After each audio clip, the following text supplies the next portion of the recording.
Welcome back, my friends, to the Predictive PlayBook at Manny's Pub. This is the 415/430 edition. It's the end of the day show. And today I was host for a lot of shows. David Berman, ESPN. Then we had Joe D'Amico on from sportsmemo.com with his thoughts on two games, one in the NBA, one in Major League Baseball. I had my NBA angle of the day, Major League Baseball angle of the day. And then we had Steve Merrill on, who, Rob, by the way, was talking about you, and Oh boy. we'll have to address that at some point in the show here. Uh, you know, when your name comes up and it involves Bitcoin in the same sentence, I get very Mm. confused, and it was like a Well, claim that you didn't know how to say the cryptocurrency doggy the right way, and right. you were We saying were Doge. we were Steve's got a he uses me as an advisor on how much to offer his selections for price wise. And yesterday we were having a little fun back and forth on the NBA tip off show. Um, so that's where that stems from. But yeah, and it's I it's a pretty good and back I and was in forth. the chat room. Oh, you were okay. Yeah, and it was I couldn't resist it because he was saying that, well, why not make it a $3 Monday? I give out three picks. Nine divided by three is three. So then I wrote in the chat room, I don't see anything wrong with that because if I was charging, it would be 3.141592654. There you go. There you go. Yeah, I think he actually dragged Ski's name into that yesterday. I'm trying to remember now, but anyway, that is where that's a running thing on the Monday NBA tip-off show. We have, I guess, each crew has their own thing on that particular program, so we have fun with it. Steve's been red hot, by the way. I Yeah, think he's the $2 handicapper today. and a 5%er. So Yeah, what that means is you guys can get Steve Merrill's 5% NBA. And even though we seem to tease him a lot, we have a lot of respect for him. And so absolutely. should you. And for $2, you can get if you've ever bought a pick from Wager Talk, he would be a good guy to start with. It's, he's the excuse me, the $2 man. And for $2, you get his top rated NBA play. Not a better deal in town. So, yeah. Yeah, we were going at it with the Bitcoin and the financial markets and talking about how the charts tell the story. And you really don't have to look very much further than what the chart is telling you. And sometimes the chart's telling you a story you don't want to hear, Mm. but you have to just, if you're honest with the chart will be honest with you. And I don't know what's going to happen with Bitcoin. Uh, I'm still net short. Took a little bit off with that position only because of the volatility. I mean, who knows? You can wake up tomorrow, it could be 50,000. But it seems like it's going to trade. I think it's going to retest those lows. To really, if it holds those lows at 29,000 and change, then we might be in good position to continue the consolidation and then try to advance higher. But there's been so much damage done with that dramatic sell-off that you can't expect it to just immediately bounce back to 60,000 in a week. It doesn't work that way. But I think we had some good plays last night. I know the comedy on Colorado at the Mets came through, Yeah. Boy, oh boy. and I see Jacob Degrom and his run support is going to be featured tonight, which is the lack thereof. Yeah. So I don't know if that's going to be another under or not. But when hopefully Tony will be able to join us because he was pretty passionate about that underplay. Yes, he was. It's funny. We had a couple of things yesterday. One that stuck true to form, John, and one that didn't stick true to form. But before we left, when we went through the best bet segment, I used Baltimore and John Means on a 5 inning line. It ended up a 1-1 tie, and that held true to form because Baltimore is the number 30th ranked hitting team against right handers. and they only scored 1 run. But John Means has been absolutely tremendous, and he held the Twins to 1 run, so that held right to form. The one that didn't hold the form was the Cleveland Detroit game that Tony was talking about, where Detroit is the 30th ranked offense, dead last in the major leagues against left-handed pitching, and somehow that game ends up 6-5. Cleveland hasn't hit the ball all season long, so you never know in baseball. It's a funny sport day to day. When we talk on Monday, all of the things we believe to be true, 50-60% of those wind up being the reverse the next Monday, because there's 7 games in between, and baseball is such a weekly soap opera or changing fluid situation. So we'll see. Sure I mean, is. I remember 2 weeks ago the Dodgers had lost 15 out of 18 or something crazy, right? I think they were 4-14, and now they're 9-1 their last 10. So things just have a way of changing in baseball rapidly, unlike other sports, mainly because they're playing every single day, and it's so streaky, so streaky. Oh, it sure is. I was under in the Heat game last night. Thank God I wasn't on the Heat. But that really never had a chance.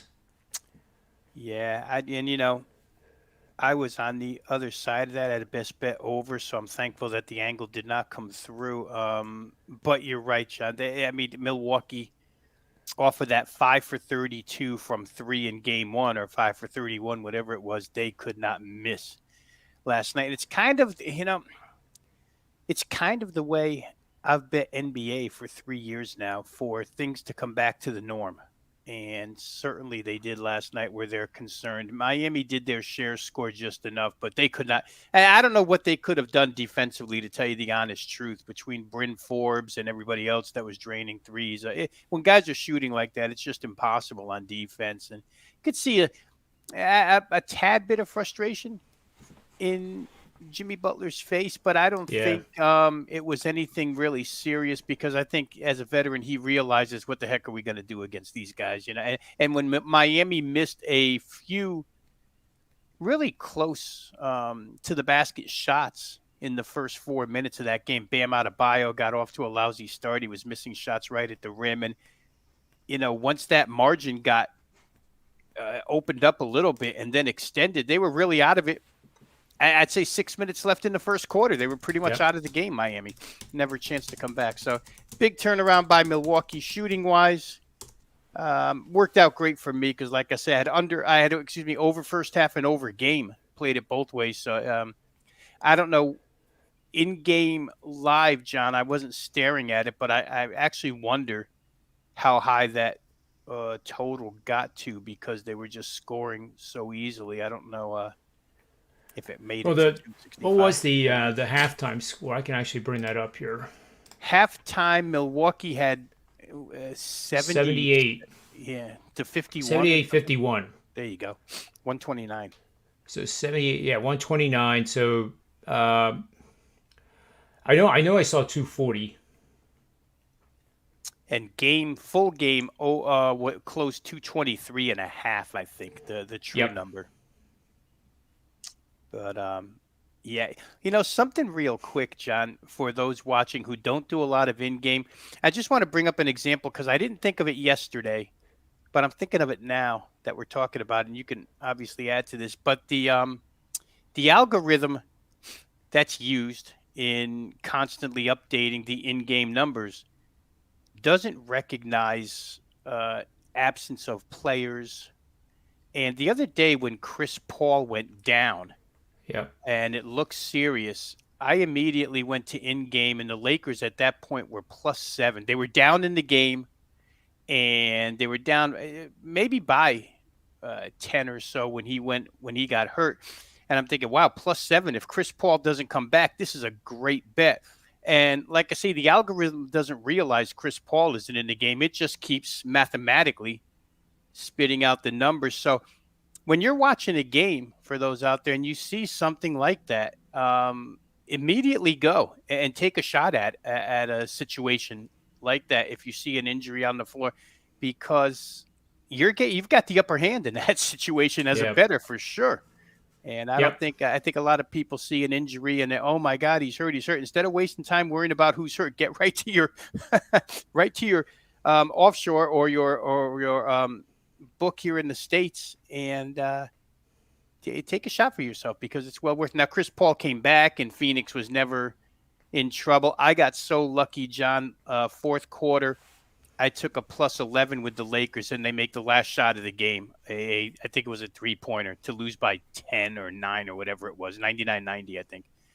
And it got there. But, yeah, I should have thought of that yesterday, but thinking of it tonight because LA does play Phoenix again. And we'll see how Chris Paul's shoulder is. Some of the stuff that we're hearing about Chris Paul, he played unable to dribble with his right hand because his shoulder hurt that bad. It's crazy that he gutted it out the way he did and even made a shot. When I went back and looked after hearing this, I looked at a couple of the shots he put up, and you can plainly see guy couldn't shoot. So we'll see. He's a gamer, and Monty Williams seems to believe that. Well, I don't think he believes that he's going to be okay, but his quote was, I have to listen to the player and I have to listen to the training staff, and we'll see. But he knows Chris Paul, you're going to have to hold him back with the 2nd Battalion because he's going to get on the floor somehow, some way. Yeah, ironically, I couldn't help but to think about the guys in the NBA that apparently act like they got stuck in the eye with a sledgehammer. Yes. And fall to the floor. After the opposing player actually picked them up, and then watching Chris Paul and did his best. It was almost like when we played high school football, and I know you had the same experience. When you were a starter, you had to be ready to be taken to the hospital to come out, because if you came out, you were not going back in. It's true. So. And plus, you didn't want to come out. You didn't want to come out and sit on the side. You want to keep playing. But that's what makes Chris Paul so great, is that that will and desire. He's got it. For a little guy, he's as tough as they come. I guess in boxing they use the phrase pound for pound, and they use that in basketball, pound for pound. He's as tough an NBA player as there is, and he's their leader. And that's immediately why I thought the Lakers, if he's not coming back, the Lakers +7 are going to be good here. They're headless right now, the Phoenix Suns. But in Chris Paul fashion, he came back and got the job done. It looks like our guy is here. I don't know. Who's that?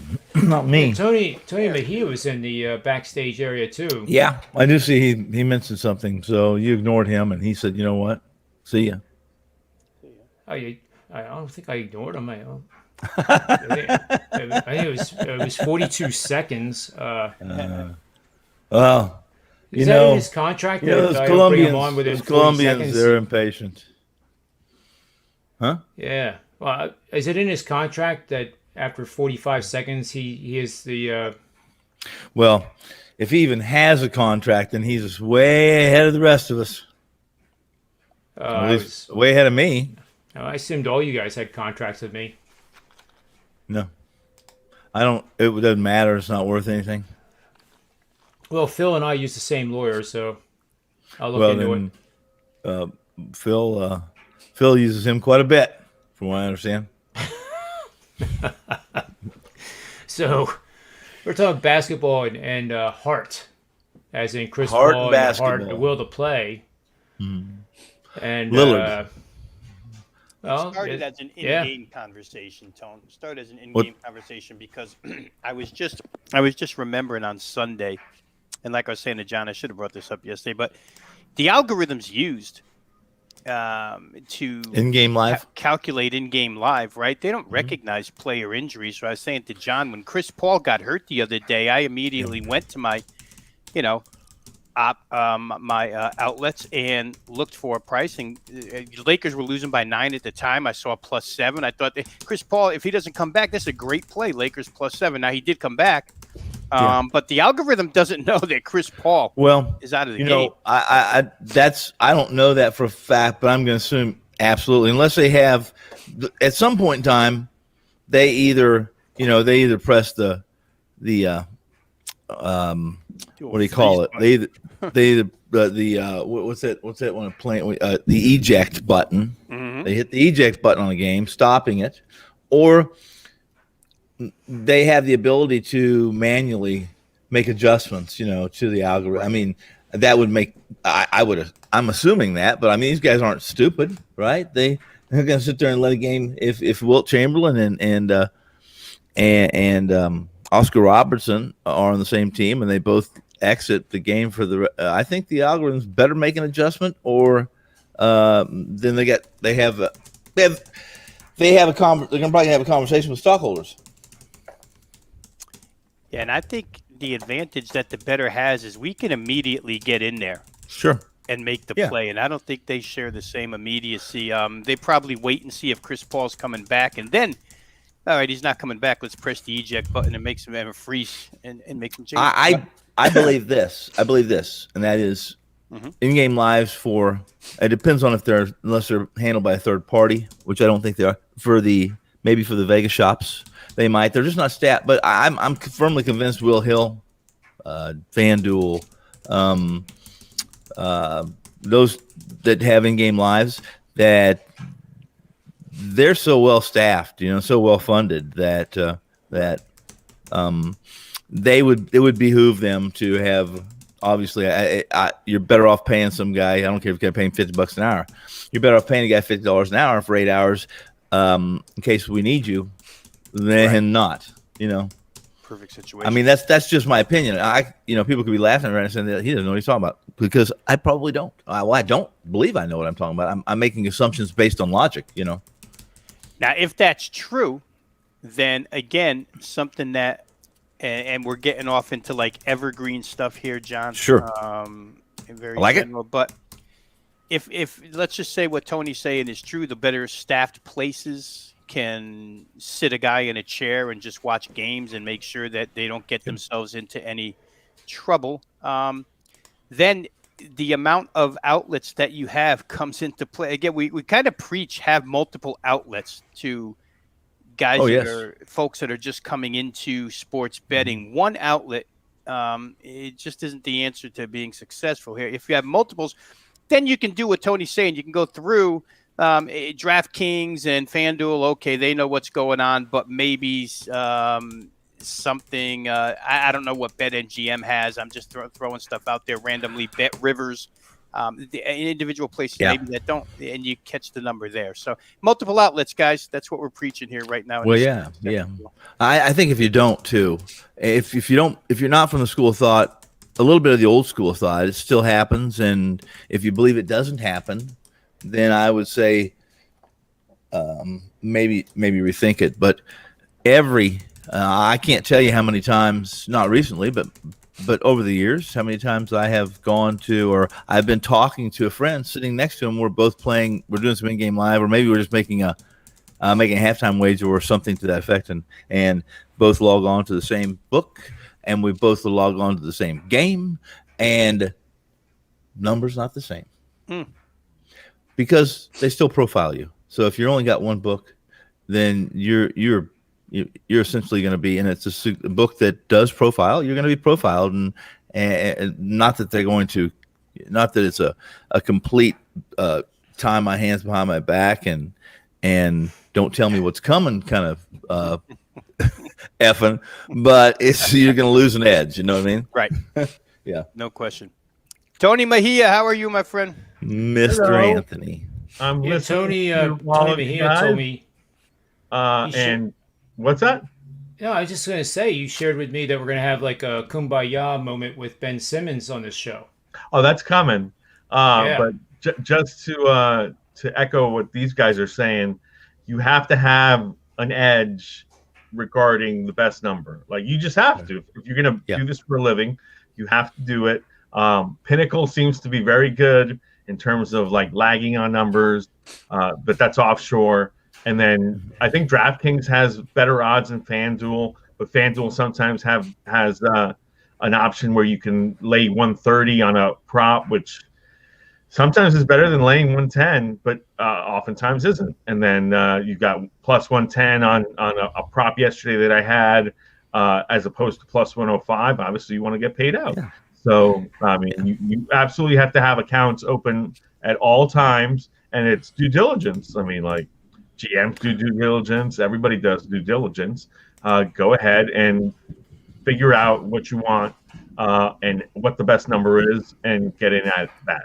But as far as Ben Simmons goes, because I know you're a Philly guy, 0 for 6 from the free throw line, and you expect that guy to lead you to a championship? Are you serious? Nope. We don't expect that. We agree with you, I Tony. We talked about it. We only have guys come on this show that share with Ben Simmons the greatest point guard in the history of the game. Yeah. I mean, 15. He had 15 rebounds and 15 assists, so that's great. Yes, it is. It's fantastic. You cannot be on the floor because you can't be off the floor because you're such a good defender. You cannot be on the floor if you're not going to give me a free throw, okay? And you're in the 60s as a free throw shooter, and you're the point guard, and you're 6'8", and that's great. But come on, you got to at least give me 4 out of those 6 or 3. Can we compare it? Yeah, Tony, can we compare this to an airplane at 30,000 feet and their engineer? Listen, they have a little issue, and guess what? He's the smartest guy in the world. He does so many things well, but he's dyslexic, and so sooner or later you're crashing to the ground. He's great. He's great at so many things. Right. No, you can't compare that to that, and you're absolutely right. You're absolutely right. Like it's obnoxious to do that because this is the NBA. This isn't college basketball. Like, you're not going to get lucky and hit a 3. Somebody's going to draw up a play and hit a 3. Brooklyn is going to kick your ass because down the stretch in a tight game with 3 minutes to go, they got James Harden, Kyrie Irving, Kevin Durant, and you can't hit a free throw.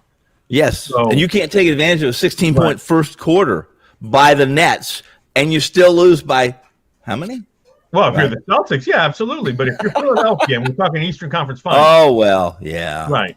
We're talking Eastern Conference Finals, and we're talking Game 5, and it's a 2-2 series because Seth Curry got hot in Game 1, and Joel Embiid couldn't get stopped in Game 4. And now it's 2-2, and you're in Philadelphia, but Brooklyn's taking it to you, and it's a tight game, and all of a sudden they start fouling Ben Simmons down the stretch, and he's hitting, at best, 1 of 2. You're going to lose that game. Everyone gets a mulligan for Game 1 in my playbook. Game 1 of round 1, all Game 1s, but especially round 1 of the NBA playoffs, is a difficult it's a difficult handicap, and it's a difficult handicap for a lot of different reasons. But we'll give Ben a mulligan for that 0 for 6 because they won. But you're right, Tony. But Tony, they didn't cover. And then, no, that's right. No, guess what though? I'll play that side. You play the cover side. But as a there'll be plenty of fans who will argue with you. Look what he did do. As we talked about yesterday. He's fantastic in terms of defense, in terms of rebound, in terms of assists. Yeah. That's great. They didn't cover, and they didn't cover by a point because he was over 6 from the free wasn't even close. Never was close to cover. Close. It was a point off. Never close. I never felt for 1 minute like they were going to cover ever. Did you? Yeah. Down the stretch, no, because you knew that they were taking 2s instead of 3s, and it be stopped. And then people kept kicking the ball out of bounds. It was ridiculous. Yeah. It was absolutely ridiculous. But at the same time, like, if you look at the numbers, it's because it should have been an 8 or 9 point game. Like, if you go 2 for 6, it's a 9-point game. And Philadelphia covered. Yeah, there was more than that. We had this talk yesterday, and I mean, here's the deal: the people who are staunch Ben Simmons defenders, and I asked John this question yesterday just to see what his response was, and John went through that box score, and he ripped off every single great thing Ben Simmons did: rebounds, assists, player. And the detractors can't argue any of it. But the detractors who tell you that in playoff basketball, late in games, defenses play 5-on-4 because Ben Simmons is not a worthy threat in any way, shape, or form. In a half-court offense, he's 0 threat. I can go through a couple examples from Game 1. And he can't make free throws. And then the people who support Ben staunchly can't argue that either. So there's a split down the middle. The comparable player to Ben Simmons, where the foul line is concerned, is Shaquille O'Neal. Shaquille O'Neal, Greg Popovich would start fouling him with 6 minutes left in the game. Hack a Shaq. Foul him, and foul him. But Shaq to his credit, was a threat on the offensive end.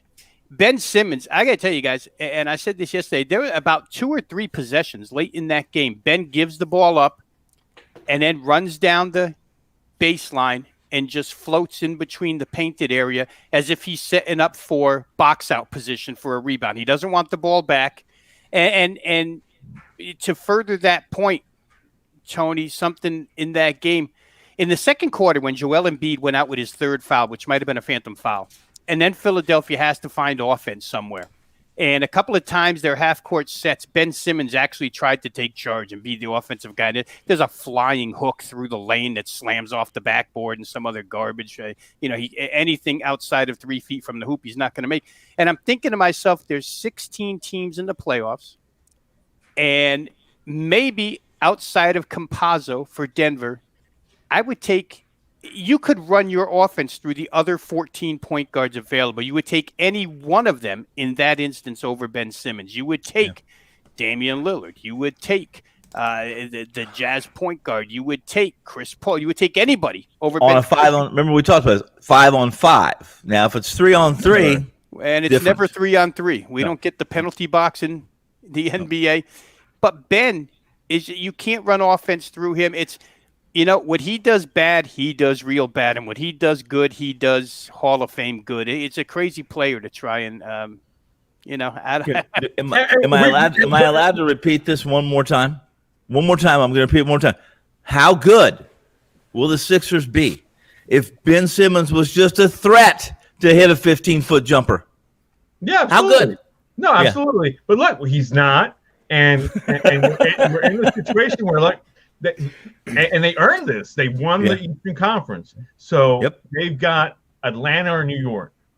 Atlanta and New York aren't beating the Philadelphia 76ers, although Atlanta will give them a huge shot because Trae Young can't be stopped. He's that good. We talked about this too. We talked about this too, Tony. It'll be interesting to see what happens in that series. I'll tell you what's going to happen. Trae Young is hitting the deck hard the first time he goes to the rim tonight. Can Atlanta beat Philadelphia? Yes. You know why? Because it's the NBA. Well, beyond that, because it's such a different animal than it is. Of course, than playing New York. If you're playing New York, you can throw Randall at him. On Randall, you can throw Simmons at him. You can throw Embiid at him. You can throw Tobias at him. You can double. You can blitz. I like New York, but you're right, Tony. Listen, it's not 1978. It's 2021.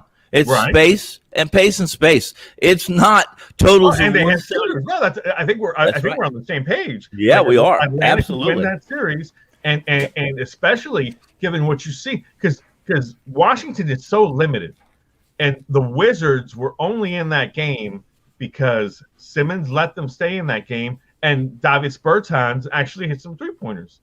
But if Bertans isn't doing anything, if Hachimura isn't doing anything, you've got 2 people, one on a strained hamstring and the other one that can't shoot. So, that 7.5 was so disgusting to lose. You're sitting there down the stretch, and Joel turned it on. He can't be stopped. Obviously, you're watching what you're supposed to watch, and then at the other end, you can't get any free throws. So donkey show. It's a damn donkey show. How about you allow Alex Len and Robin Lopez to go crazy? I mean, those guys were crazy good in that game. They give up 62 points in the first half, and for all their defensive prowess, the Philadelphia 76ers, they still gave up 62 points in the first half, and they did it without Beal and Westbrook really playing. It was Alex Len, it was Robin Lopez, it was guys that it shouldn't have been, and they still gave up 62. So, Yeah, I mean, if you're on the Dwight Howard should be able to. I'm sorry, Tony. Dwight Howard should be able to guard somebody, but absolutely. Dwight Howard, he was so off. If you watch him, I think he spent more time on the floor than he did on his feet in that first half. Dwight Howard, it's crazy.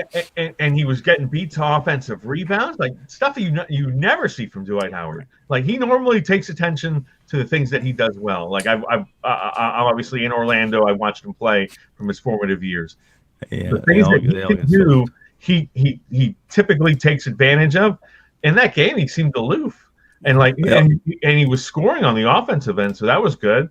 But again, like if you're taking Philadelphia to win the championship, that's got to be a disheartening game to win. Even though they won, even though they weren't in jeopardy of losing down the stretch, that was. And I saw your tweet.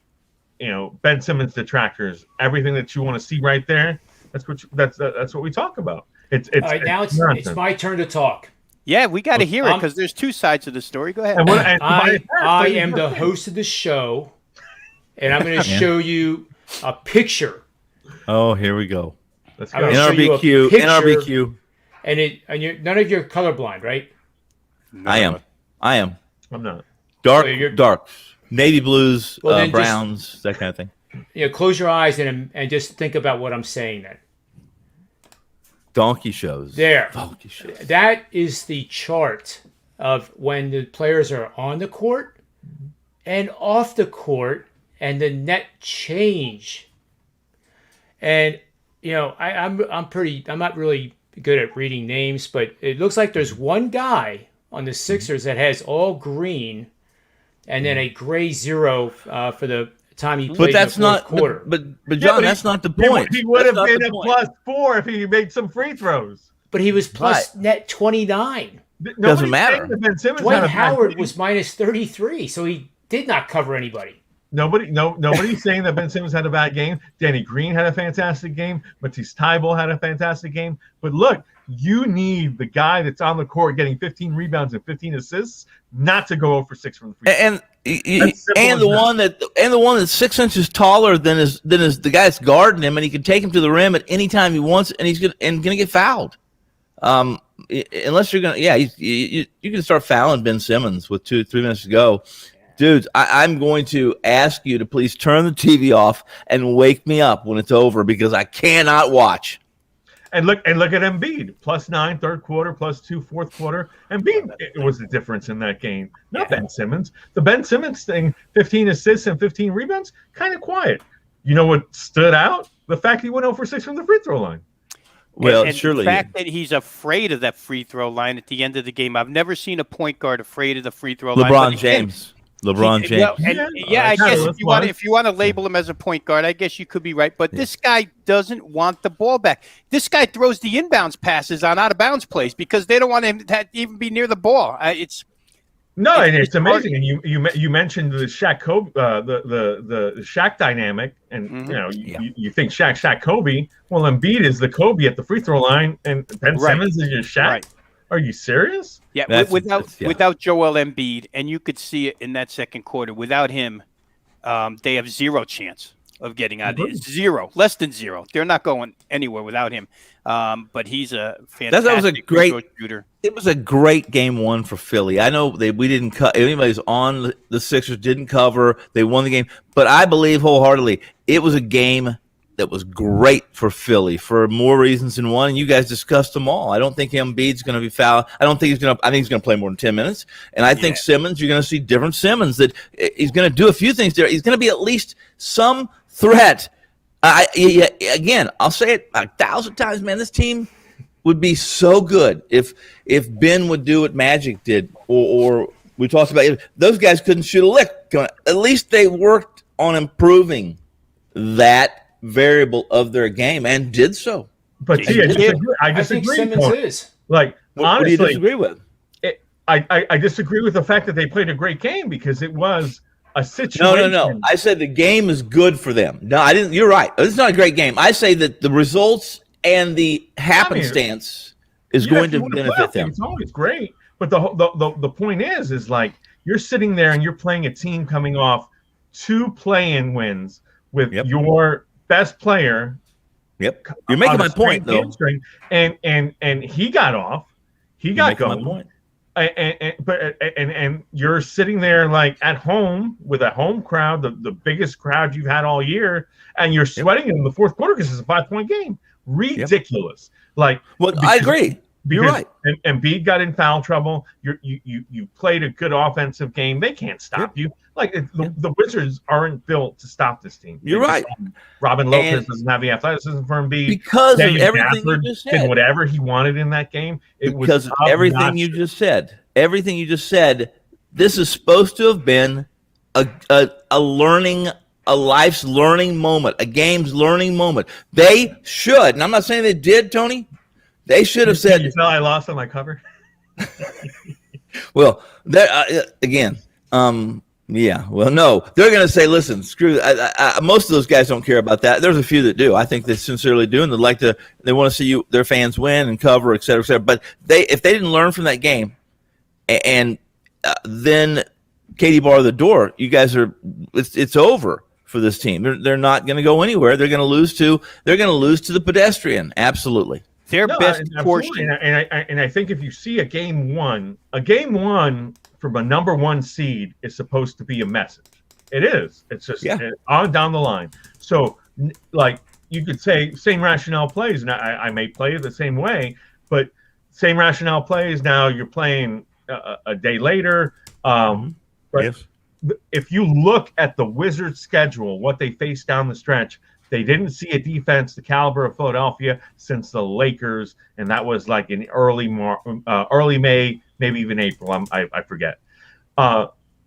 They were playing the best team that they were going to play on the road with the biggest fan base in place as a number one seed, and they should have been blown out by 15. And the reason why they weren't was because Ben Simmons missed free throws and killed drive. Like he killed searches. Yes, he did. And Russell Westbrook didn't play well. Bradley Beal did, but Russell Westbrook didn't. Daniel Gafford played fantastic.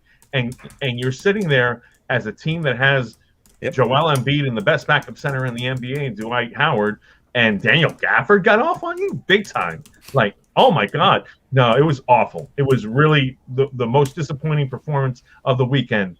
And that includes the Clippers losing to Dallas. It was Philadelphia. So did you learn anything? Did you learn anything from this? No, because it's a one-off situation. I don't expect Ben Simmons to go for 6, but it's what I learned. It wasn't a learning experience. It was a reaffirmation that this is why I don't believe in Philadelphia. Okay. This is why, like, the Sixers are going to lose to better teams because their point guard can't shoot free throws. You can't expect Tobias Harris to go for 40 almost, and Joel Embiid can get into foul trouble. He can get into foul trouble against ordinary people. What's your opinion on Doc Rivers? What's tangible? Is he tangible or intangible? Huh? No, he's fine. I like Doc. Doc is a people person. And I'm talking about as a gamer, as an investor. What do you think of Doc Rivers? Does Doc Rivers have a championship? Doc Simmons. Hold on. What? Does Doc Rivers have a championship? Yes, but guess what? No, he doesn't. Yeah. He has the Eastern Conference championship. No, he doesn't have a title. Does Doc Rivers have a title? That's an Eastern Conference title. Does Doc Rivers have a ring? No. Okay, well, here's the deal. And the reason why, like, he flourished. I agree with you. He flourished with the Clippers. He's a people person that people like to play for. But is he a great X's and O's guy? No. Well, that's my point to that was this is then if you don't listen, I believe that it takes that. I think your coach has to be tangible. He has to have an effect, positive or negative, on a game, or he's he's a piece of cardboard. He's a cardboard figure, and we talked about that, and we talked about Spoelstra is a tangible. You have to account for him when you handicap a game. He'll make the right adjustments. Now, I will say this: he did fall asleep for about 5 minutes last night, and it was too late to make any adjustents at that point. But they hit nine 3-pointers in like the first quarter. Like you got Connaughton and the other guy hitting threes. Like, listen, I had the right side. Absolutely right on Spoelstra. Yeah. Spoelstra can coach circles around Doc Rivers. Absolutely right. Doc Rivers is somebody that shows up, that you have instant respect for, that you instantly like, that you instantly want to play for, and then that wears off because like that's exactly what happened with the Clippers. Like he showed up. I worry about Philly more because of Doc. I worry just as much that that Doc Rivers is on that court while they're playing as much as Ben Simmons. And Ty Lue is not his top assistant anymore. And Ty Lue's a hell of a coach. So, I worry about Philadelphia. Yeah. And then, to move on to the Clippers, I worry about the Clippers tonight, but we really like them. Here's the dilemma. It's Here's time for the defense. The offensive dilemma Doc Rivers is in, guys. Here's where it is. Their best stretch in Game 1 was about a 4-minute stretch in the third quarter where transition offense kicked in and they opened up a margin, and then they pretty much held on to that margin. Washington got close to the very end, I know. But when Ben is in the open floor, he's a great offensive player. But Philly can't play open floor for 48 minutes. And so how do you if you're Doc Rivers, that's kind of the dilemma you're in. You need your team to be 5-on-5, and in order for him to be 5-on-5, you need Ben running. And when he's not running in half court, it's a different deal with him. So then he's non-existent. I don't know. He was +9 during that time period. Right. He made some great passes, John. But John, you got plus Danny Green, didn't you? Like, Danny Green was making shots. Danny Green was being Ben was passing to him. Sometimes that doesn't happen. Sometimes that doesn't happen. Sometimes I would be sitting there with Danny Green or Matisse Thybulle, depending on who's in the game, and Ben Simmons, and you're playing 3-on-5 offensive. Be careful. Be careful with the plus-minus too, because it's a plus to what? If Philly's playing the 4 of us and Ski wherever he is, and then they're probably going to be plus if they break a leg and play with a broken leg without a splint, they're going to be plus. So I'm careful with the plus minus, although I look at it and I think it matters. It's supposed to matter. I'm careful with the plus minus. I just can't do it. Yeah. It's not a consistent. He was playing the piano in the company living room. That's right. Yeah. So you picked that up, did you? Tony, you picked that up. He did. It's just not a consistent perimeter shooting team. They're 3 of 17 from 3 in the first half. If Seth Curry opened up in the third quarter, third quarter is basically when they made all their threes. And it's that one stretch where they kicked the game up a notch and played Washington in Washington-style basketball and outscored them, and they won the game right there in about 4.5 minutes. Tony, I'm interested real quick.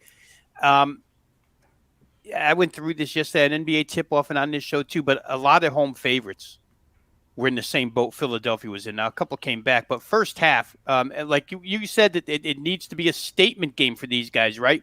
And the old adage that you can backfit after the results are in are 6 days off. Is it rust or is it rest? What is it, good or is it bad? Blah, blah, blah.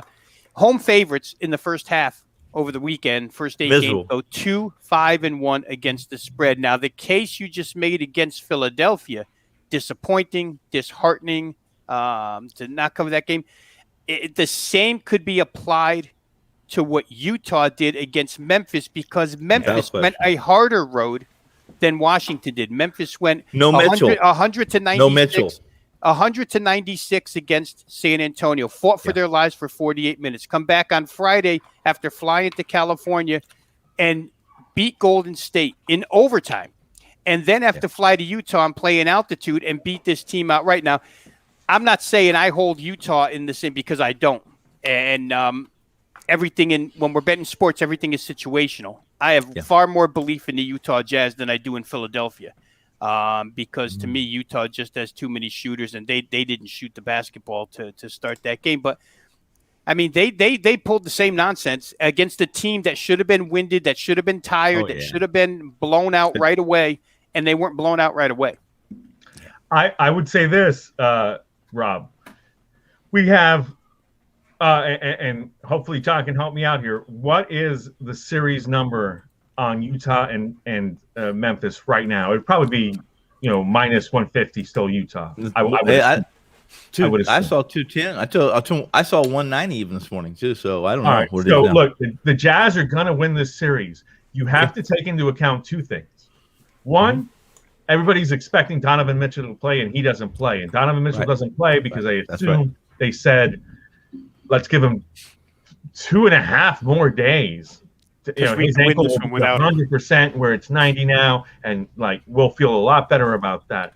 And then the end of the second quarter, because they were up 10 most of the second quarter. And the end of the second quarter, Brooks got going.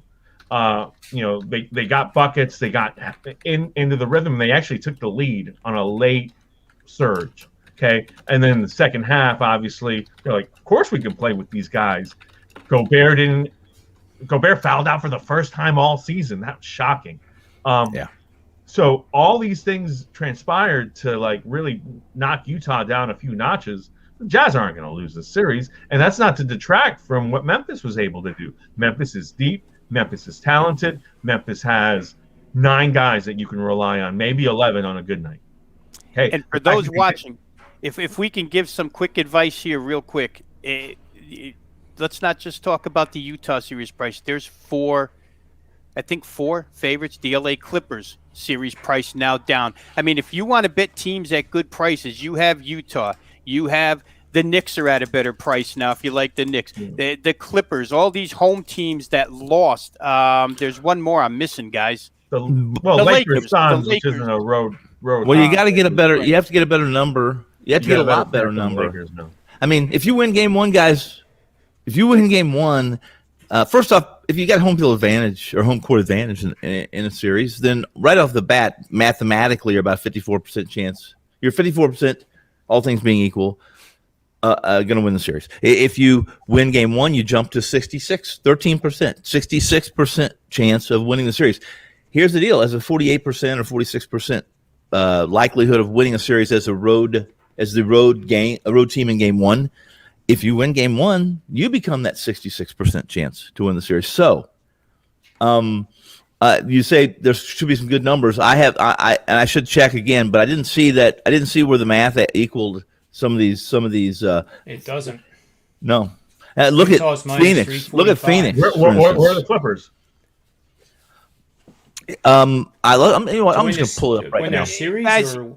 At this point, we're talking about numbers that have been bet into already for 36 hours. Believe me, I understand that. Yeah. After the end of the game, these numbers were far better. If you think the Clippers are going to win the series, as soon as Dallas beat them, and you saw the series price, you go bet the Clippers. That price was better 36 hours ago than it is now. Right. I don't know what it was. Game 2 opened 6, now 7, and I was going to play that as a 5%.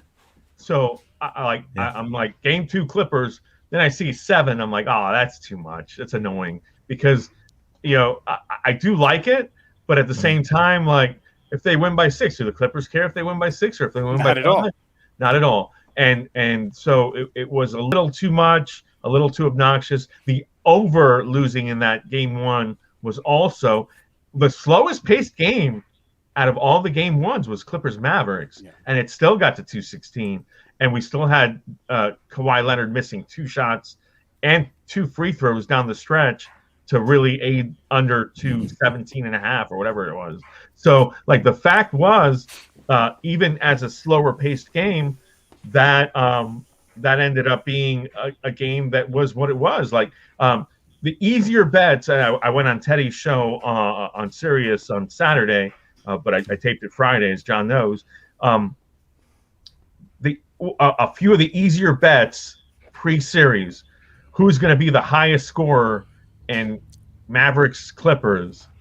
Yeah, Luka Doncic was minus 130, and that's it, and that's ridiculous. Right. Because and we talked about it on that show. They're sharing the burden with the Clippers, where everybody has to eat. With the Mavericks, like. You've got Luka's got to score 30. He's got to score 30 and dish out 8 to 10 assists for them to have a chance. Dorian Finney-Smith went 4 for 5 from 3-point range. I don't think Dorian Finney-Smith has gone 4 for 5 from 3-point range in any game this season. So it was one of those games where like Dallas got everything going its way and was able to hold on. But like, do I like the Clippers still to win the series? Absolutely. Well, listen, that you have the Lakers, you have the Clippers, you have the Jazz. They're the top 3 teams still. I think at plus 270. I think I saw this morning plus 280 and plus 300 to win the West. Yet the math tells you this: they're not even. They're a 34% chance percentage to win the series, the first series. Yet they're the 3 favorites to win the West. So I'm saying that may be where your numbers are at. Maybe if you want to look for a good number right now, look in the NBA West and slide over to the Phoenix, or maybe even I agree with Tony here. Listen, I don't think Dallas gets by the Clippers, despite the fact they won Game 1, because this is what the Clippers do. Although the Clippers got to stop doing this. They got to quit losing Game 1 and scrambling, dude. And I was saying this too. Patrick Beverly, useless in this series because Luka Doncic big boyed him immediately. They went to that. Yep. Luka Doncic big boyed him immediately. If I'm seeing this, Ty Lue is seeing this. So you tell Pat Bev, I may start you. I still need your spunk. I still need you for about 5 minutes. But ultimately, my lineup is Batum, Morris, Leonard, Paul George, and Zubac. As big as you can get, because their catalyst is 6'8" and like really a husky guy. You know, ultimately that's what Luka Doncic is. He's a guy who moves people. And you made my point too. You made my point for the over. I still think that if you're right, Tony, yes, if you're right, Tony, then we're going to see less of Beverly and we're going to see more points. I agree. Yeah, you got to have Rondo. Rondo was Rondo. But ultimately, like you start Nick Batum on him. Like what is the point of Patrick Beverly being out there when he's so easily discarded? Like I love Patrick Beverly. I think he does set a tone, but Luka Doncic isn't your normal catalyst. And Luka Doncic is going to be the catalyst for that team, and then he gets everybody else going. So you have to kind of cut him off. You have to cut off the head of the snake. But as far as the over goes, the pace was so slow. Yeah. That and not getting there was a result of flukes. Like you never see Kawhi Leonard missing free throws or open jump shots. He got to his spot. So rough game for him. I think, and this was my best bet, and it'll be my best bet on this show too. Paul George over 25.5 points. Like already the internet is loaded up on him. Paul George is 100% healthy. He's not injured like he was.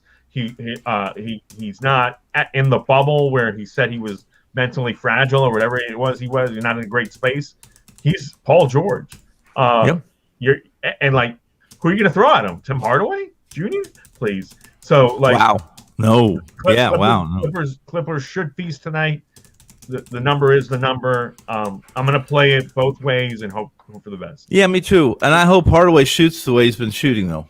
Keep shooting that way, Hardaway. Yeah, he shot well. He shot well. Yes, Jalen Brunson's played fantastic.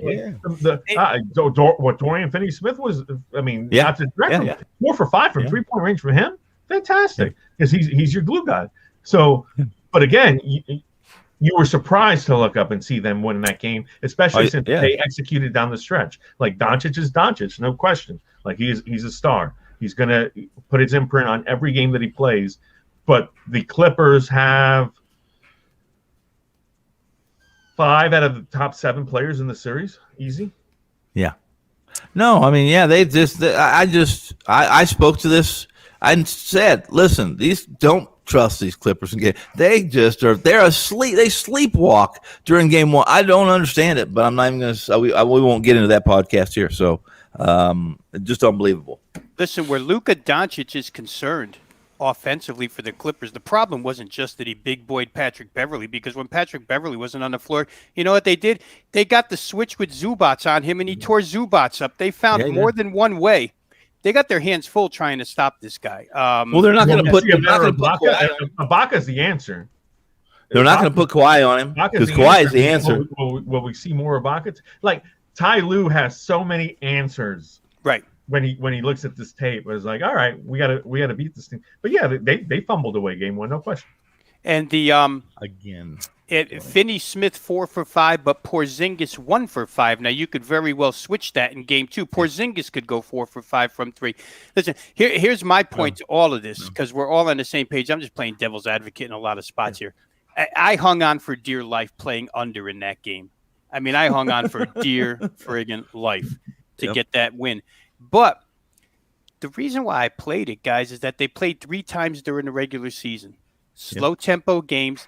Dallas is now 4 times they've shot 49% or better from the field against the Clippers. It's not is it a fluke anymore? They've done it all 4 games without the Clippers missing any bodies. I can't say, oh, Kawhi didn't play that game. Oh, Right. Paul George. They all played, and they You still think it's Doncic, Rob?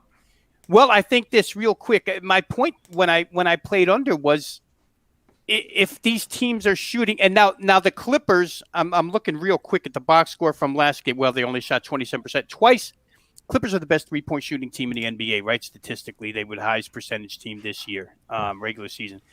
And twice in this series, they shot over 40%. So my point to the whole thing was the shooting percentages in all 4 games, either by one side or by both sides, are so high, incredibly high. And yet all 4 games have stayed under the total. There hasn't been a game that's gone over 217.5 yet. And that number was dragged down because regular season numbers were higher. So they shoot it really well, and they still can't get over the total. So I played under. I'm not going to try it again. I'm not in that boat tonight. I'm thankful. Said my prayers. Thank you for giving me 216 in game 1. But my point on these game 2s is this, Tony. You talked about not wanting to lay 7. Rightfully so, because who knows? Honestly, who knows? They're up the 9 at the end of the game, and somebody sticks a 3 with 1.2 left, and you lose. Right. But to the statement part, my line of thinking in all these games, guys, is these teams that played, I don't want to use an expletive here, lousy first halves. I played all these teams first half. I played Clippers to come out and make a statement first half. I played Utah to come out first half, make a statement. All at lower prices than game price, obviously, but they are shaded a little bit. I mean, the Clippers are 7, yet they're 4.5 first half. 4.5 would lead you to believe they should be 9, right? The Jazz are 8.5 or 9, but they're 5.5 first half. But I just think all these teams that got off to rocky starts are coming hard first half. If they don't, I'd be disappointed. To your point about Philly, Tony, I would be totally disheartened if the Clippers didn't show up first half to play, if Utah didn't show up with Mitchell first half to play, if the Knicks, who have been a first half ATM, don't show up first half to play. There's a bunch of them here. Even the Lakers. I mean, if the Lakers don't show up first half and Phoenix has them by the balls at the end of the first half, yikes. Where are they going? I would be most nervous about Utah there just because Donovan Mitchell has to get himself back immersed, and Memphis is so deep, and Memphis made that run late second quarter the way they did. But the Clippers would be my favorite bet of that because the answers are there, and you have to assume that like you're going to get a better Paul George, that you're going to get Kawhi Leonard not missing free throws and doing what he does, and like all these guys, like that's the thing where we're in the Western Conference mix, which is loaded. I mean, you can convince me any team can win the Western Conference except either the Blazers or the Nuggets because neither team can play defense. But the Lakers, the Clippers, the Jazz, and the Suns. So you got 4 teams right there. All can defend. If you're playing the Mavericks, you've got to bring the hammer at both ends. And I love that first half line, so I'll probably play it. I'll probably play that and the under because the over, pardon me, because I as much as the pace has been what it's been, because you do have Luka Doncic milking clock and bringing down the pace for Dallas, and the Clippers sharing the ball to get the best possible shot, and ultimately that comes within the final 5 seconds of the shot clock. You still have guys that can get to the free throw line. You still have proficiency from 3-point range, and you still have 2 teams that have really felt comfortable against one another. So, like, I'm definitely going to go back to the over today. And when I looked at it, I said, "Oh," and I remember seeing a tweet about you from you that game where the first half looks awfully comfortable, like it does. And they're scoring too easy, right? They were scoring too easy. And I think that's going to be the case in this series. I like who's going to load up and stop. Like if anybody's going to load up and stop the other, it's going to be the Clippers against Dallas, and then at the same time, Rick Carlisle elaborately plays zones. So if he zones up, that's going to slow up the game. But at the same time, I'll take my shot with that, especially since it's come down a little more. Because he doesn't have 3 or 4 first team all defensive players. You know, when you have Beverly, when you have George, when you have Kawhi, when you have Ibaka, all these guys that are known for defense. Finney Smith is the only defender. And it makes me, it really does, Tony, to that point, it really makes you wonder how Dallas has been able to shoot 49% or better in 4 straight games against this team. Yeah. I mean, they don't have a loaded offensive team. They've shifted Josh Richardson to the bench to try and get some more firepower off the bench, or maybe it's to put more firepower in the starting offense by putting Hardaway there, one or the other. Right. But Tim Hardaway Jr. Certainly has the green light. But there's only 3 guys on that offense that you count on. You count on Luka, you count on Porzingis when he's healthy, and you count on Tim Hardaway. Those 3 have a green light. The rest of them, you cross your fingers. Jalen Brunson's played well. He's picked up his 3-point percentage this year, 2nd year in the league, or 3rd year in the league, a little bit better. Finney Smith, actually, I think season percentage 3-point wise, somewhere near 40, but not a guy that you would, like 4 for 5. You don't bank on that from him. They're outmanned, and yet somehow this matchup, and I find it head scratching why this matchup works so well for Dallas offensively against this team. It shouldn't, on paper, it shouldn't, but it does. The one thing that I'll remind people, remember it was 2-2 last season in the bubble in this series after Doncic hit that big 3 in overtime. It was one of the better moments in the bubble. I think the Clippers hung 149 points in Game 5, and then won by double digits in Game 6. So I think the Clippers are fine. I mean, I might lay 7 tonight. I don't know. And remember, real quick, last year, the nuisance, the pest, the guy who got under Luka's skin was Montrezl Harrell. They went at it a couple of times in that series, and no longer. I guess Luka may be happy that guy's not on that team anymore. To tell you the truth, but yeah, we'll see. I'm with you. I like all these teams to bounce back. I think Brooklyn played a crappy offensive game. Steve Nash came out and said we can't be scoring 104 points in the playoffs. You expect Brooklyn to that over looks great tonight. Yeah, I tried that. I agree too with that. And they steamed that game, guys. Oh my God, it closed at like 233. The total in Game 1, it got steamed from 227 all the way to 233, and then they come out and the Nets had 20 points with 9.5 left in the first half. 20 points. It's unbelievable, but I don't see that happening again for the rest of the series. In fact, Brad Stevens said, "We better find a way to score some points, or we're going to be gone in a hurry." So if you can't beat the Nets when they score 104. You're not going to beat the Nets. I just wanted to say that I've been unable to move off of Ben Simmons on this show. And he ranks 13th all-time in triple-doubles. Mm-hmm. And while you guys were talking, the Sixers, 17-4 straight up, 15-6 against the spread, 71%. Following a game when Simmons had less than 10 points and made 1 or 0 free throws. All right, well, that's fine, but that doesn't change what happened in Game 1. Like, I expect Philadelphia to move on in the series in 5 games. And the reason why it's not 4 games is because of what you saw in Game 1, the fact that they leave the door open. So, and by the way, that trend I showed you has it's not a piss poor P value or JR value as Tony Finn calls it now. Mm-hmm. But it's not one that I would even remotely put in a report to a client. I was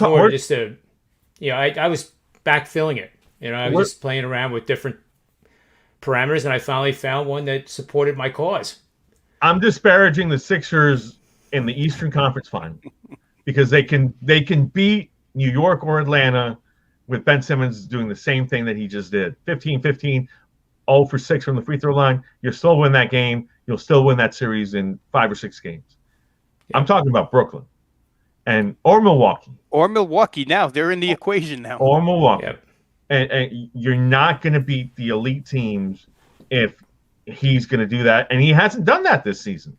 I mean, he's been relatively consistent. So to see that, I think the word is disheartening.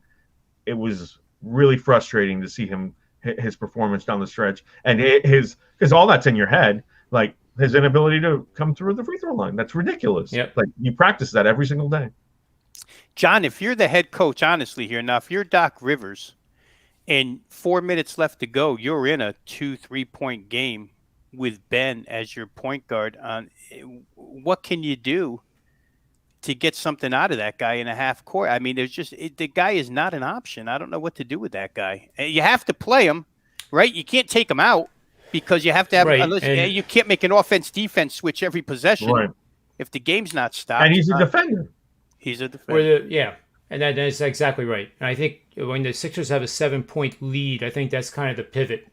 Mm-hmm. Or 7 or more points, once you get to double digits with 4 minutes to go, they're going to want to milk the clock, and then that reduces Simmons' impact on the offensive end because they're obviously not running.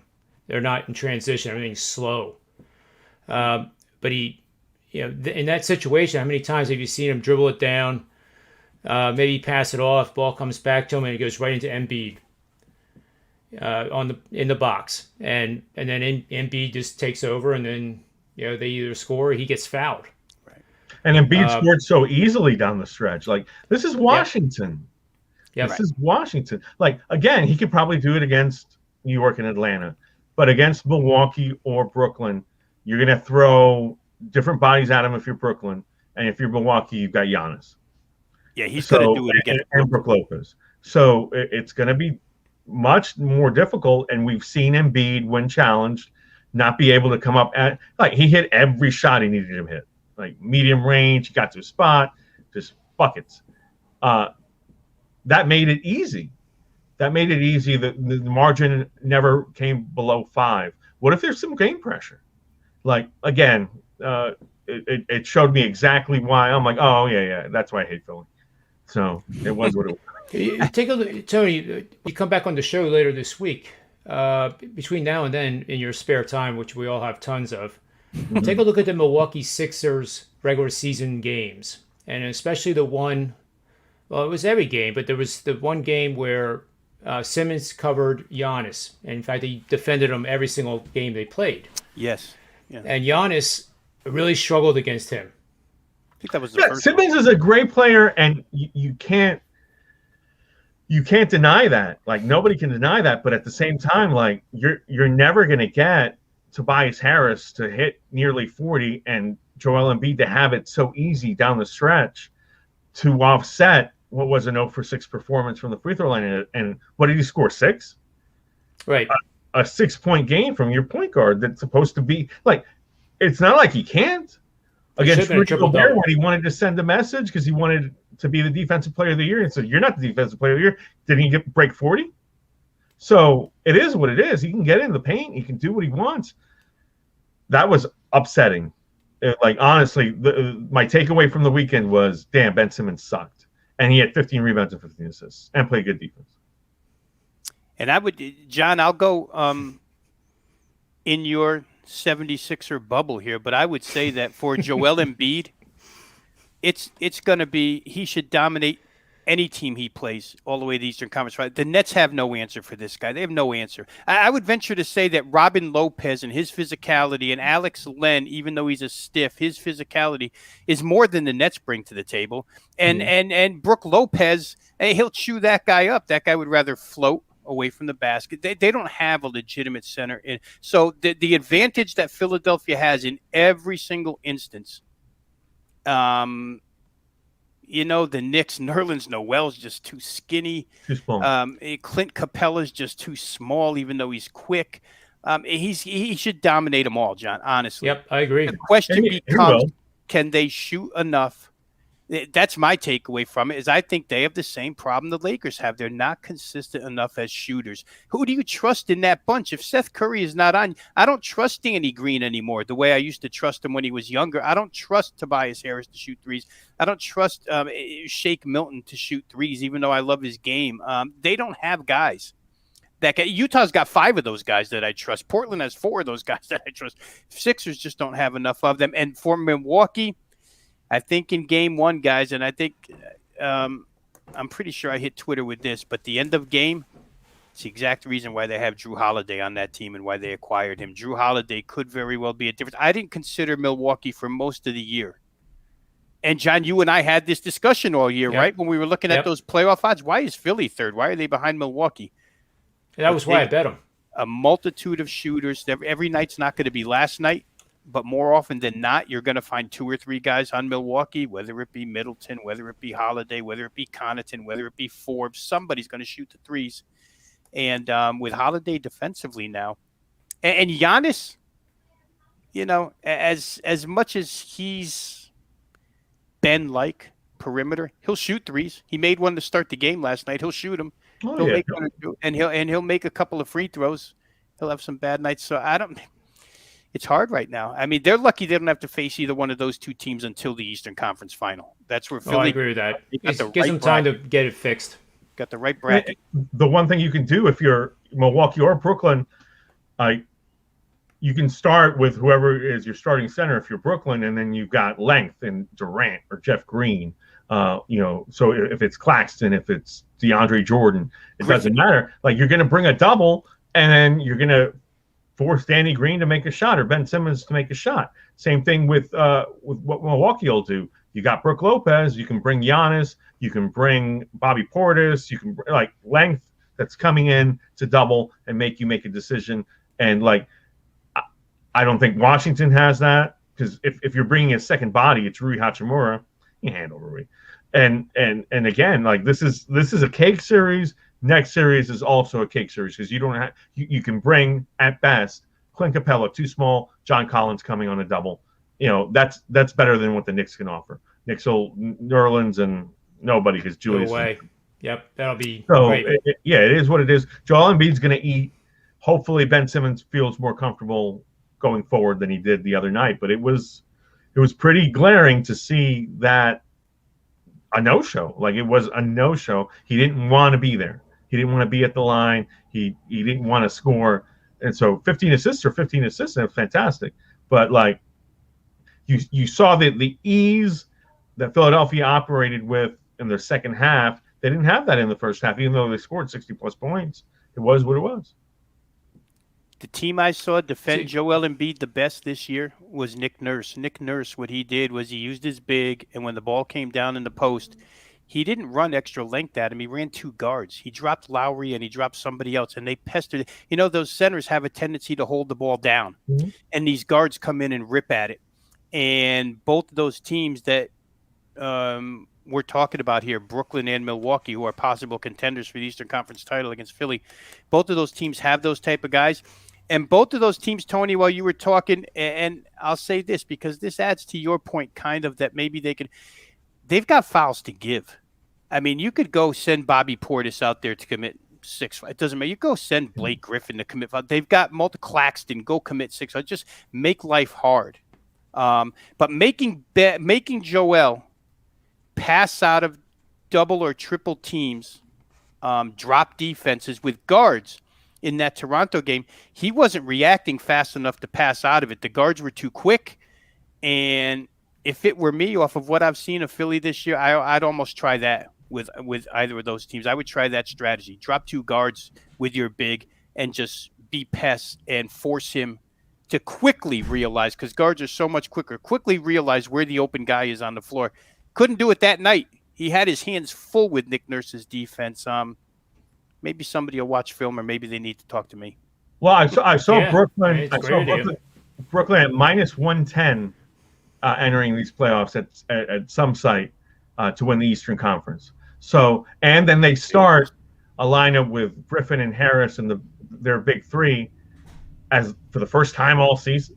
So all of this is going to be all right, well, we're going to kick Boston's ass, and then we've got to figure it out against Milwaukee. But once you get to the Eastern Conference Finals, you're going to be in a pretty good rhythm. You really are. Yep. They're going to be so tough. Oh my God, are they going to be tough? Yep. I mean, Philly's got a lot of defenders, but I don't know. That's tough. It's going to be fun to watch. Matisse Thybulle's got to play 30-plus minutes in I this agree. series. Yeah, I agree. He's so good. So he is. And if you put him, Green, Harris, Embiid, and Simmons, that's your 5, and we'll see. And then you can ride with that 5, but you just got to find scoring. Well, that's real quick. I've about 3 or 4 minutes here. We didn't really talk about baseball, so do we have? There's only a couple games tonight in the NBA, but just best bets for the show. And I guess it can be baseball or hockey. And I like this guy Brock Richards. Let homie in the red talk. Your homie in the red. He's probably the first guy that ever noticed that I don't talk much, which is the biggest falsehood in the history of me. I don't talk like Tony Finn, but I can be pretty close on my good days. If we ran a golf segment, yeah, when I get rolling on the PGA, that's Tony Finn like. But my best bet for tonight, I'm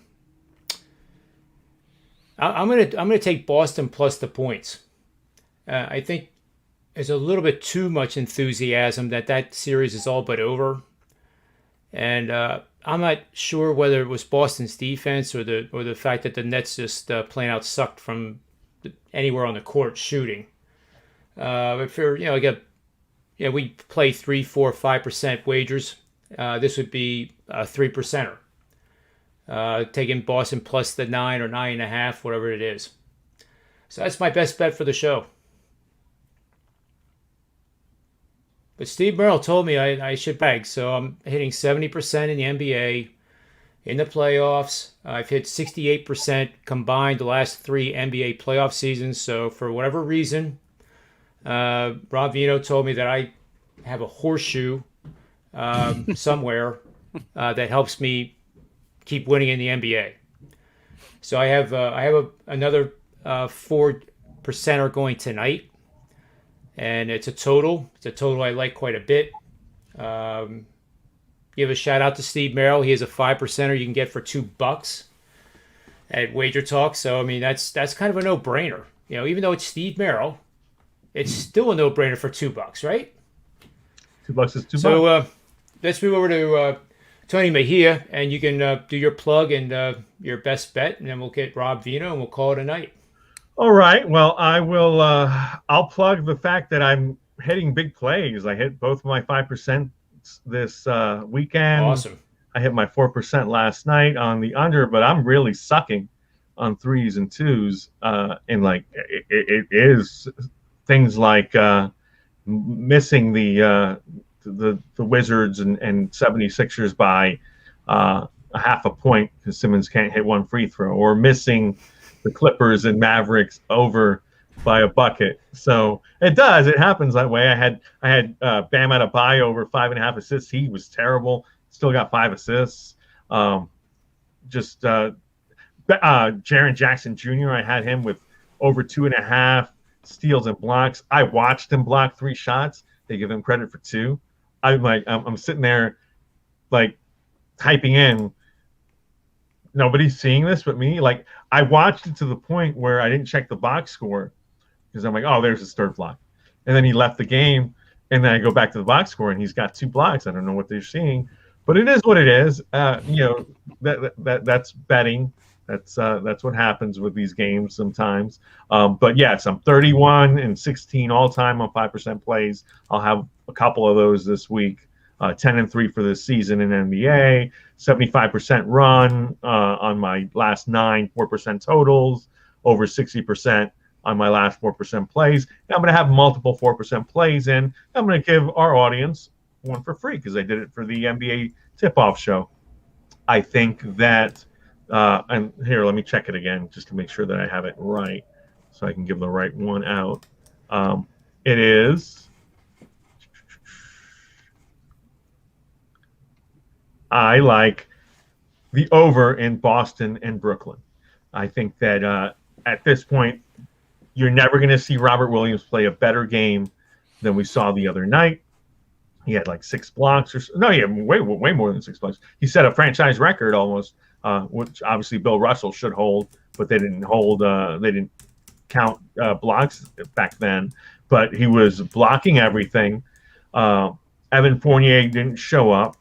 Kemba Walker got out of rhythm after an early clutch start, and like Brooklyn's his hometown. He's going to show up. He's guarding Kemba, so he'll show up at Barclays, and then we've got, obviously what we're going to see from Jason Tatum, the fact that there was the Nets were at 16 points for much of the first quarter also plays in that. So over 227 lock, 4%. It would be 5, but I didn't get up early enough to put it in. So we'll ride with our 5% down the road. Got 6 more days in May. But 2-0 on the NBA season playoffs, 10-3 for the season. When I deem something a 5% play, usually wins. Brooklyn and Boston over a 5% play that I'm throwing out for 4. That's awesome. Thanks for doing that, Tony. Yeah, that's big stuff. And that makes me feel better about Boston, because I think a high-scoring game, Boston has a greater chance of covering. Yeah, I'm not touching the side at all. They'll be in this game. They'll be in this game. And you know what? It's going to be interesting because Game 3, I believe they're still dealing with some attendance issues. But Game 4, if they can steal a game between Game 2 or Game 3, Game 4, 100% attendance, and you're going to see Kyrie Irving booed mercilessly. And then that's what will show us how tight this Brooklyn team is. Because even if it's everybody against Kyrie, if Kevin Durant, who's been in this situation, James Harden, who's been in this situation, rally around him, it'll be fun to watch. It sure will be. We're doing our best bets, Tony, and you Perfect. missed your turn.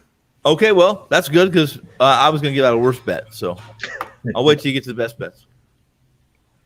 Well, worst bet, I mean, that's probably something good. I mean, there's guys out there in the world that you can fade. Yeah, but I went through that in the NBA. The regular Murphy's season was law. horrible. You know Murphy's law. If, I love it when they say, "Well, I'm gonna fade you." I said, "Well, if he's a 50%er, it's still gonna be the same damn thing." Yep. The wrong time to fade any of us would be when we're on our losing streak. No, wrong time. Absolutely Wrong not. time to fade any of us. I've told you guys, if you tell me somebody's 18-0, tell me where they are. I'm going to buy them. I'm going to fade them. Sure enough, I'm sure I'm playing 18-0, 78-0. Guys hitting 75% for the last 5 years. Oh boy, good thing we haven't faded him. What is the best bets, guys? Talk to me. Tony Mejia is on the over in the Boston Celtics Brooklyn Nets game. It's a 5%er. He gave out a 5%er on the show. Well, I almost played Tony. You're probably in trouble because I was a 30-minute nap from making that a 5%er, which means I fell asleep and I felt I'm not going to do it now because I'm a little bit late. I'll wait. I did the same thing. I agree with you on the play. I like the play a lot. The guys I know that a couple of guys I know that cover a couple teams that cover the New York teams talked to me about. They really thought that it was going to be. And I told the guys yesterday they thought it was going to be a one game scenario where maybe these three were clicking a little better, and what it was one quarter, 18-point or 16-point first quarter for the Nets, and after that, if you can't take advantage of a 16-point quarter from the Nets and beat them, it probably not only the over tonight, but it's probably laying 10, and the over is probably. I think it's probably the play. It would be my play if I was on it. I'm on the over, but I'm not on the side. All right, and now my best bet for the show, my right? best bet. Yeah. No, my best bet's this. Here's my best bet. To that play, I will stay in the NBA because I'm not too fond of the MLB card. Would be I'm solely convinced that this Clippers team destroys Dallas tonight. This, all things being equal, and a couple bounces of that ball, they win that game tonight. They win by 20. I agree 100%. 100%. And I hope that's not a bad thing. How about Rob Vino? What's his magic? He's the anchor today. Oh, what's your magic, Rob Vino? I'm going to use coupon code JR50 and go get John Ryan's playoff package. Is that still up there, John? JR50? Can we use that? Let the people know. Homie in red. Homie in red. Homie in red. Homie and Red, get that JR50. Guy's been killing in the playoffs. Listen, guys, there's so much agreement here, and lucky that we have, options because, like Tony, Mejia, and like John, I land on Brooklyn, Boston, but I landed on Brooklyn, Boston first half over. The beauty of the playoffs, guys, is that we get these numbers, in this case, 2-3 days in advance. So when I played Boston, Brooklyn first half over, it was 111. I think we're seeing 112 now, but I don't think 112 phases me at all. Listen, I thought Brooklyn got Tony Finn spoke to it a little bit about some guys that he speaks with that cover Brooklyn and mentioned maybe the cohesiveness is coming. I saw it in the second half of that game. Offensively, they started to get it together, and they're going to be a handful for Boston, which was not a great defensive team all season long. I don't know that they have enough people to handle this squad. And the other thing that put me on this was Brad Stevens' quote where he said, basically, we have to score more points. We have to be focused on scoring point because 94 isn't going to cut it. And when I saw that, I just thought to myself, 111 was a very low total. 112 is still, to me, a very low total. We're talking about 56 aside. The Nets could get into the 60s in the first half here, and Boston could find their way to 55. So for me, Tony's got full game, but I like first half as well. So give me best bet. Brooklyn, Boston over the 112 first half. I just think it's going to get there. Maybe not in the same capacity that the Milwaukee game got there last night, but I think it's going to be pretty high scoring. I played full game like Tony. I also, as I played a prop, I also played over 118.5 for the Nets as total. A team total as a kind of a. And I played for half what I played, but it's just in case Boston really sucks and stinks it up. So smart. Were any of you guys on the NBA show at Wager Talk today? I was. No. I guess here it comes. I guess my angle was shown. Your angle was shown very early. And yesterday's angle. I usually have time to watch, multitask, but I didn't have time to watch. Was the fact that it was on Boston? Was it a shocker? Was it mocked mercilessly? No. Yes. Yes. It was not. We didn't say much about it. Only Finn put it up there with him. I think everybody's on kind of frightened by this number. Honestly, I think Brooklyn double digits is a better bet than Boston +9, but I'm going to stay away from it ultimately. I think because again, you can be up by 14 and then have 2 threes go Boston's way, and you only win by 8, and Brooklyn doesn't care. I think I'm gonna, and when I do this, I always like to tell them I'm gonna tail you, Rob Vino, on the over in the first half because I like the over full game. Why not? Why not double dip? So, and I'm in total agreement. So yeah, we'll see. Yes, the fact that it's higher scoring does favor you, John, in terms of being in that game. If Jason Tatum finds a rhythm, Kemba Walker was completely out of it rhythm wise second half. Like every time he took a shot, you breathe a sigh of relief if you were on the Brooklyn side, which I was. So that probably won't happen again. Yeah, I have to admit, I've been talking to Tony Finn's good friend, Las Vegas Chris. And he said something that kind of stuck with me. There's days and we were talking about the circuit contest. Mm-hmm. And, when he was getting down to the wire, he took the Jets and they beat Seattle outright as 14.5-point underdogs. And he said that some weeks in that contest, you have to think of the worst possible bet to make. Yeah. And I actually thought that with the Celtics today. When I saw the system and I thought, you know what? This makes absolutely no sense at all. The Nets should win by 20. But when I start thinking that way, and I know you guys have gone through it too psychologically, sometimes the bet that you're making, you question a lot. And sometimes that ends up being like a really good call. And the ones, speaking for myself, that I think, that's a no-brainer. Like if I would have thought last night, Tony Finn, about the Mets and Colorado going under the total, as much as and passionate as you were, they would have scored 16 runs. I'm glad you didn't do it then. Right, I didn't tell you.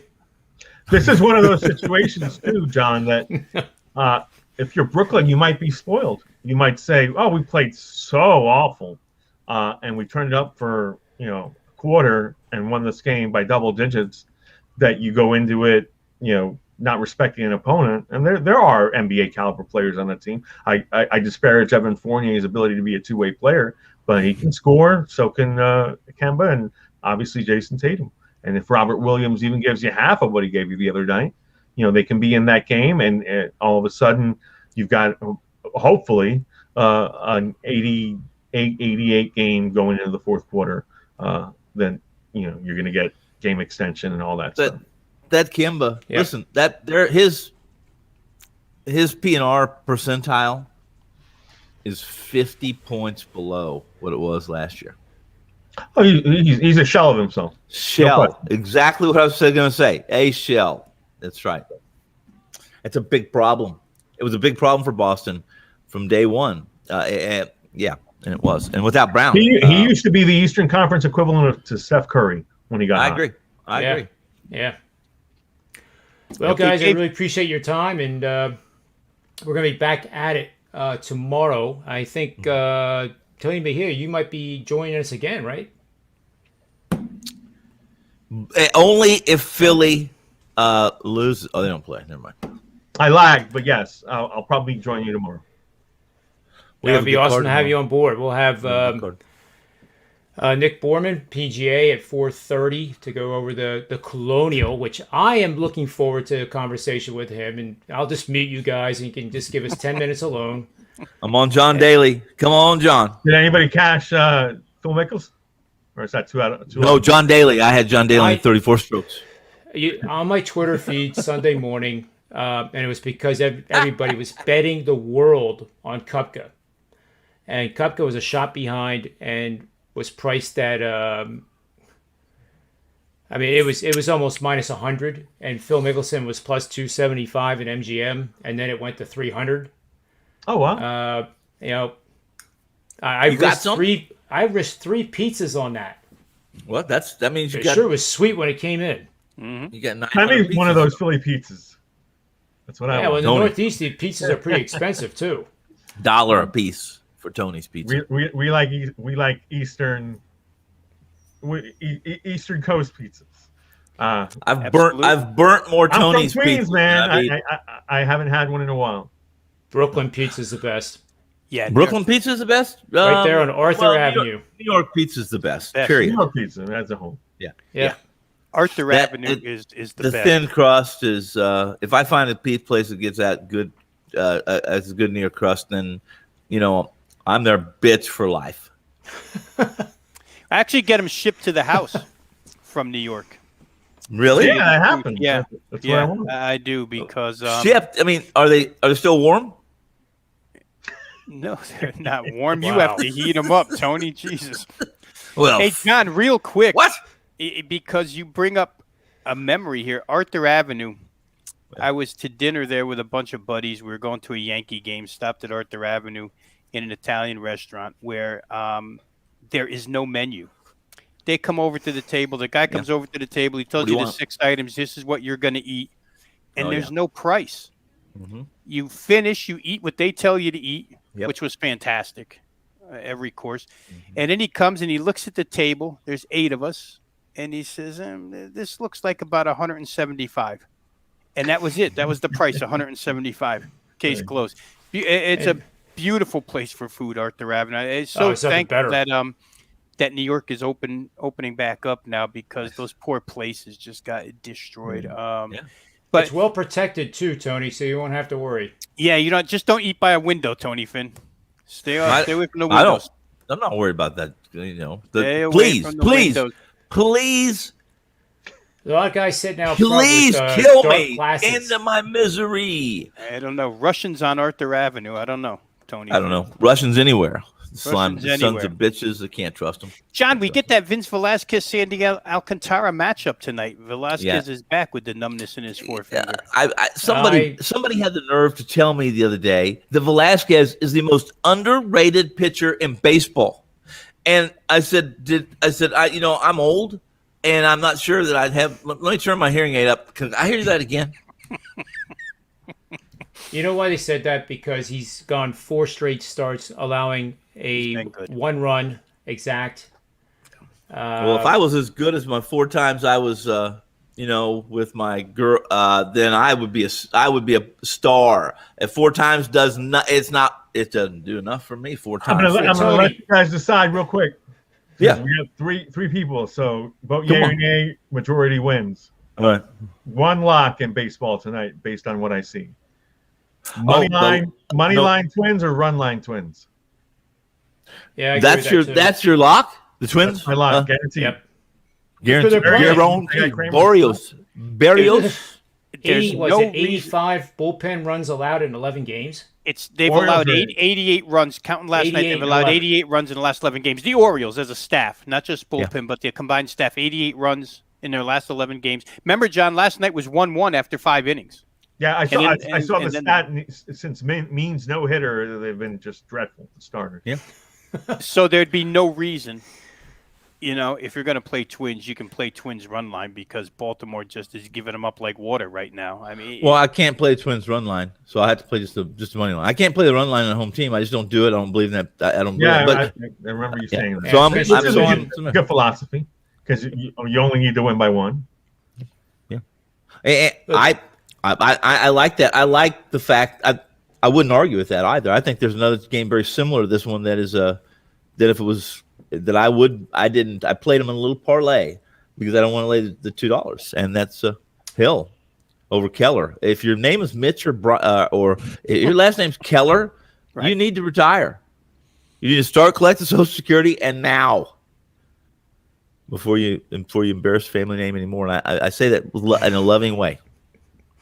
How about really San Diego's the Padres offense this year, Tone, against Corbin Burns and Brandon Woodruff? They can't touch either one of those guys. They don't hit. They're not. They haven't done very much against right-handed pitching. Period. Put a left-hander up there now, unless you're the Dodgers, and even then. So yeah, they're not healthy. Well, are they healthy? Are they healthy? They're all back. Not healthy. They brought them all back. Myers, all the COVID players are back. But they just don't hit those 2 guys. My John, you're the tiebreaker. Do I play money line or run line? Yeah. Run line. All right, bet. Run line. I like the value. The value's better, of course, and yeah, you lose less if you win, but you're giving up a run. Remember with the Marlins with Alcantara, and he was coming off the 1 1/3, allowing 8 earned runs, and everybody thought I was nuts for putting him as a 4%er the next start.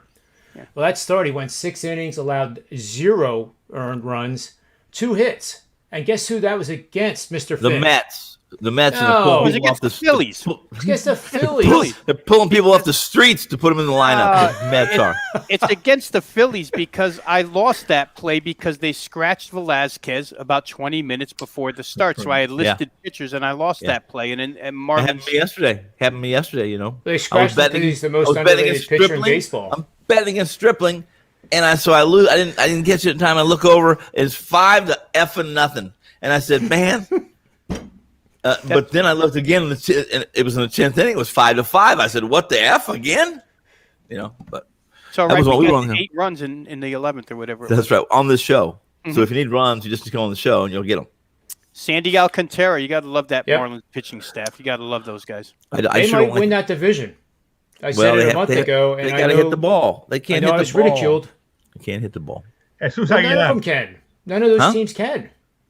Can't hit the ball. Jesus Aguilar MVP. Who for MVP? Jesus Aguilar.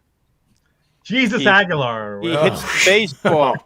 The guy that Manny Machado purposely stepped on at first base. Listen, Manny's gets a bad rap. No, he doesn't. He's a dick. No, he doesn't. He doesn't mean. He doesn't. It's not malicious. It's competitive instinct. All right, boys.